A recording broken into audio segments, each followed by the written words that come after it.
નમસ્કાર મિત્રો, D farmer ચેનલમાં તમારું સ્વાગત છે। દેશ, દુનિયા અને ગુજરાતના તાજા, મોટા અને સૌથી મહત્વપૂર્ણ સમાચાર જાણીએ તે પહેલા ચેનલમાં નવા હોય તો ચેનલને જરૂરથી સબસ્ક્રાઇબ કરી અને વિડીયોને લાઇક કરી દેજો। મોદી સરકારની ગૃહિણીઓ માટે મોટી ભેટ, એલપીજી ગેસ સિલિન્ડરની કિંમતમાં 30 રૂપિયા અને કોમર્શિયલ ગેસ સિલિન્ડરમાં 31 રૂપિયાનો ઘટાડો કર્યો। પશ્ચિમ બંગાળના સીએમ મમતા બેનર્જીએ સાંસદના ડેપ્યુટી સ્પીકર પદ માટે અયોધ્યાના સાંસદ અવૈધ પ્રસાદનો પ્રસ્તાવ મૂક્યો। સાંસદના વિશેષ સત્રમાં ભારે હોબાળાની સંભાવના, રાહુલ ગાંધીએ વિપક્ષ નેતા બનતા જ બતાવ્યા તેવર। અખિલેશ યાદવનો ભાજપ પર ગંભીર આરોપ, સરકાર અનામત સાથે રમત રમી રહી છે। અબુધાબી બાદ હવે મોસ્કોમાં બનશે હિન્દુ મંદિર, પીએમ મોદીના રશિયા પ્રવાસ પહેલા જ માંગ તેજ બની। સુરતમાં રઘુકુળ સમાધાન સમિતિ દ્વારા વેપારી ભાઈઓને નવા કાયદા સાથે મફત કાનૂની સેવા મળશે। નાગાલેન્ડમાં 20 વર્ષ બાદ થયેલી ચૂંટણીમાં મહિલાઓએ ઇતિહાસ રચ્યો। 278 સીટોમાંથી 102 સીટો પર મહિલાઓ જીતી। કોડીનારના પીઆઈ ભોજાણીની વંથલી ટોલનાકે લુક્કાગીરી, પીઆઈ સહિત 22 સામે રાયોટિંગ અને હત્યાની કોશિશનો ગુનો નોંધાયો। કોંગ્રેસે કર્યો 3 નવા ફોજદારી કાયદાનો વિરોધ, સાંસદ મનીષ તિવારીએ ટ્વીટ કરીને ત્રણેય કાયદાઓને તાત્કાલિક રોકવાની કરી માંગ। અમરનાથ યાત્રા વચ્ચે જમ્મુના રિયાસીમાં મોટી ઘટના, મંદિરમાં તોડફોડ કરીને વાતાવરણ ડોળવાનો પ્રયાસ। સીએમ અરવિંદ કેજરીવાલે સીબીઆઈની ધરપકડ સામે દિલ્હી હાઈકોર્ટનો દરવાજો ખખડાવ્યો। ઉત્તર પ્રદેશમાં 18 વર્ષથી નીચેની વયના છાત્રોને પંપ પરથી નહીં મળે પેટ્રોલ ડીઝલ। નવા કાયદા હેઠળ લોકોને હવે એફઆરઆઈ નોંધાવવા માટે પોલીસ સ્ટેશન જવું નહીં પડે, ફોન કે મેસેજ દ્વારા પણ થઈ જશે। ચપ્પા ધારાસભ્ય અતુલ પ્રધાનના ચિપકો આંદોલનથી વૃક્ષો કાપવાનું કરાયું બંધ। અનામતની મર્યાદા 50%થી વધુ હોવી જોઈએ, સંસદમાં કાયદો કરશે પસાર કોંગ્રેસ। કચ્છમાં સીઆઈડીની કોન્સ્ટેબલ નીતા ચૌધરી બુટલેગર અને દારૂના જથ્થા સાથે ઝડપાઈ। જ્વેલરી ખરીદવા માટેની કેશ લિમિટને 2 લાખમાંથી ઘટાડીને માત્ર 50,000 સુધીની કરી દેવાય। એનડીએ સાથે ગઠબંધન કરીને ફસાયા નેતા, ભાજપ સીટો નહીં આપે તો ઉમેદવારો કરી શકશે પક્ષ પલટો। યુક્રેન સાથેના યુદ્ધમાં રશિયાની નવી રણનીતિ, ડ્રોન ટેકનોલોજી બાદ હવે મોટરસાયકલનો ઉપયોગ કરશે। ઇન્ડિયા ગઠબંધન ગુજરાતમાં ભાજપને હરાવી દેશે, રાહુલ ગાંધીએ આપી ચેલેન્જ। નેશનલ પાર્ટીનો દરજ્જો ગુમાવી શકે છે માયાવતીની પાર્ટી, લોકસભા ચૂંટણીમાં ખરાબ પ્રદર્શન બાદ બીએસપી પર ખતરો।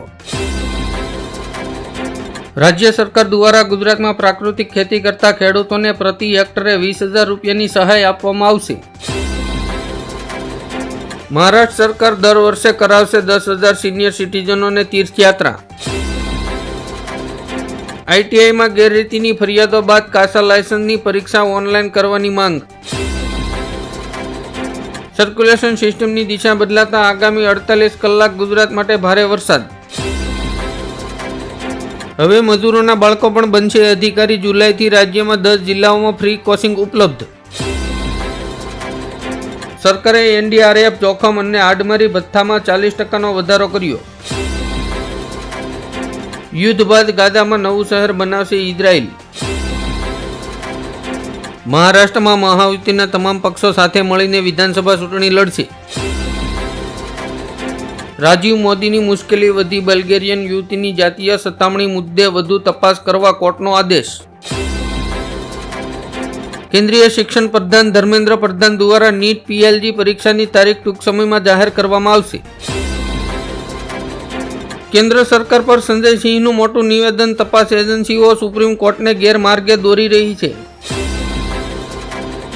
રાજ્યપાલે મુખ્યમંત્રી મમતાને કટોકટી કેબિનેટ બોલાવવા અને શ્વેતપત્ર બહાર પાડવાની માંગ કરી। ઉત્તર પ્રદેશમાં બીજેપીની હાર માટે ઉમા ભારતીએ કહ્યું, પાર્ટીના ખરાબ પ્રદર્શન માટે પીએમ મોદી અને યોગી આદિત્યનાથને દોષિત ન ઠેરવવા જોઈએ। બિહાર બાદ ઝારખંડમાં બની ઘટના, 5.5 કરોડના ખર્ચે બની રહેલો વધુ એક બ્રિજ ધરાશય। બિહારને વિશેષ દરજ્જો આપવા અંગે ચિરાગ પાસવાનનું નિવેદન। પશ્ચિમ બંગાળના કુચબિહારમાં 32 વર્ષની મહિલાને કપડાં કાઢીને મારવાના મામલાને લઈને રાજકીય હંગામો શરૂ. રશિયા યુક્રેન યુદ્ધનો આવશે અંત, ઝેલેન્સ્કીએ આપ્યું મોટું નિવેદન, હવે બધાની નજર પુતિન પર. રેડિયેટરનું ધરાવતા નકામા સરકારી કર્મચારીઓને હટાવવાની તૈયારી આદિ તૈયાર કરવાનો આદેશ છૂટ્યો. કેજરીવાલની ધરપકડ સામે આપનું વિરોધ પ્રદર્શન, પીએમ મોદીને મળશે સીએમ સિદ્ધરામૈયા. માનાની કેસમાં રાહુલ ગાંધીની મુશ્કેલી વધી, વધુ એક કેસ માટે કોર્ટમાં હાજર રહેવું પડશે. મોદી સરકારે પીએફના નિયમોમાં કર્યો મોટો ફેરફાર, 6 મહિનાથી ઓછી નોકરી કરનારાઓને પણ મળશે આ લાભ. દિલ્હીમાં જેડીયુ રાષ્ટ્રીય કાર્યકારિણીની બેઠક, નીતિશ વધારી શકે છે પીએમ મોદીનું ટેન્શન. ગૃહિણીઓનું બજેટ ખોરવાયું, કપાસિયા અને સિંગતેલના ભાવમાં 20 થી 40 રૂપિયા સુધીનો વધારો. ગુજરાતમાં શિક્ષકોની નોકરીને લઈને આવ્યા મોટા સમાચાર, મરાઠી, ઉર્દુ અને ઉડિયા સહિતના માધ્યમોની જગ્યાઓની કરશે મોટી ભરતી. રશિયાએ યુક્રેનના 10 સૈનિકોને મુક્ત કર્યા, યુક્રેનના રાષ્ટ્રપતિ ઝેલેન્સ્કીએ ટીમનો આભાર માન્યો. ગૃહિણીઓ માટે સૌથી સારા સમાચાર, શાકભાજીના ભાવમાં 40 થી 50% ઘટાડો. મહારાષ્ટ્રમાં વિધાનસભા ચૂંટણીને લઈને એનડીએ ચિંતિત, બજેટથી લોકોને આકર્ષવાનો પ્રયાસ. સોનિયા ગાંધીએ કહ્યું, પીએમ મોદી સર્વસંમતિનો ઉપદેશ આપે છે પરંતુ સંઘર્ષ પણ વધારે છે. કર્ણાટકની રાજનીતિમાં ઉથલપાથલની સ્થિતિ, સિદ્ધરામૈયા અને ડીકે શિવકુમાર વચ્ચેનો સંઘર્ષ કોંગ્રેસ માટે બનશે પડકાર. સુધાંશુ ત્રિવેદીએ કહ્યું, ભગવાન શ્રી રામે સાબિત કર્યું પોતાનું અસ્તિત્વ, પરંતુ વિરોધ પક્ષ તેમની લીલા ન સમજ્યો, અયોધ્યા ચિત્રકૂટની હાર પર. અયોધ્યામાં પહેલા વરસાદમાં રામપથ પર ખાડા, યોગી સરકાર એક્શનમાં, 6 અધિકારીઓને કર્યા સસ્પેન્ડ. કેન્દ્રમાં મંત્રી બન્યા બાદ પહેલીવાર પટના પહોંચ્યા ચિરાગ પાસવાન, કહ્યું જવાબદારી પૂરી નિષ્ઠાથી નિભાવશું. યોગી સરકારની ઓબીસી નિમણૂકો પર અનુપ્રિયા પટેલે ઉઠાવ્યો સવાલ, સીએમને લખ્યો પત્ર. મમતા બેનર્જીએ વડાપ્રધાન નરેન્દ્ર મોદીને લખ્યો પત્ર, નીટ નાબૂદ કરો અને જૂની સિસ્ટમ લાગુ કરો. ગુજરાતમાં 29 જૂનથી 7 જુલાઈ સુધી પોલીસ કર્મચારીઓની રજાઓ રદ કરાઈ. મમતાના શાસનમાં બંગાળ મિની પાકિસ્તાન બની ગયું છે, ભાજપ સમિતિએ નડાને સોંપેલા રિપોર્ટમાં લગાવ્યો આરોપ. અરવિંદ કેજરીવાલની ધરપકડના વિરોધમાં આપ આજે ભાજપ કાર્યાલયની બહાર વિરોધ પ્રદર્શન કરશે. શરદ પવારે ઉદ્ધવ ઠાકરેને સીએમ તરીકે સ્વીકારવાનો ઇનકાર કર્યો. લોકસભા ચૂંટણીના પરિણામોએ કોંગ્રેસમાં પ્રાણ ફૂંક્યા, હવે રાહુલ ગાંધીની નજર આ 261 સીટ પર.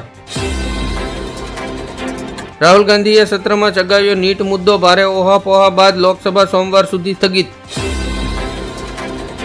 રામ મંદિર લીકેજ અને દિલ્હી એરપોર્ટની છત તૂટતા મલ્લિકા અર્જુન ખડગે ભાજપ પર વરસ્યા. અમરનાથ યાત્રાનો આજથી પ્રારંભ, લેફ્ટનન્ટ ગવર્નર મનોજ સિંહાએ લીલી ઝંડી આપી. ગુજરાતમાં દિવ્યાંગોને બીજા નવા વાહનો પર આરટીઓ ટેક્સમાં મળતી રાહત બંધ. કેન્દ્રીય નાગરિક ઉડ્ડયન મંત્રીએ કહ્યું, એરપોર્ટ અકસ્માતમાં મૃતકોના પરિવારજનોને 20 લાખ રૂપિયા અને ઘાયલોને 3 લાખ રૂપિયાનું વળતર આપવામાં આવશે. ખેડૂતોના વીજળી બિલ માફ, મહિલાઓને દર મહિને 1500 રૂપિયા મળશે, સરકારે ખોલ્યો ખજાનો. જમીન કૌભાંડમાં ફસાયેલા પૂર્વ મુખ્યમંત્રી હેમંત સોરેનને હાઈકોર્ટ તરફથી મળ્યા જામીન, 5 મહિના બાદ જેલમાંથી આવશે બહાર. રિલાયન્સ જીઓએ યુઝરોને આપ્યો ઝટકો, ટેરિફ પ્લાન કર્યો મોંઘો, 3 જુલાઈથી લાગુ થશે. ગુજરાતમાં જીએસટી કરદાતાઓની સંખ્યામાં 134%નો મોટો વધારો. ઇમરજન્સી જાહેર કરવામાં આવી, એ બંધારણ પર સૌથી મોટો અને સીધો હુમલો, કાળો અધ્યાય.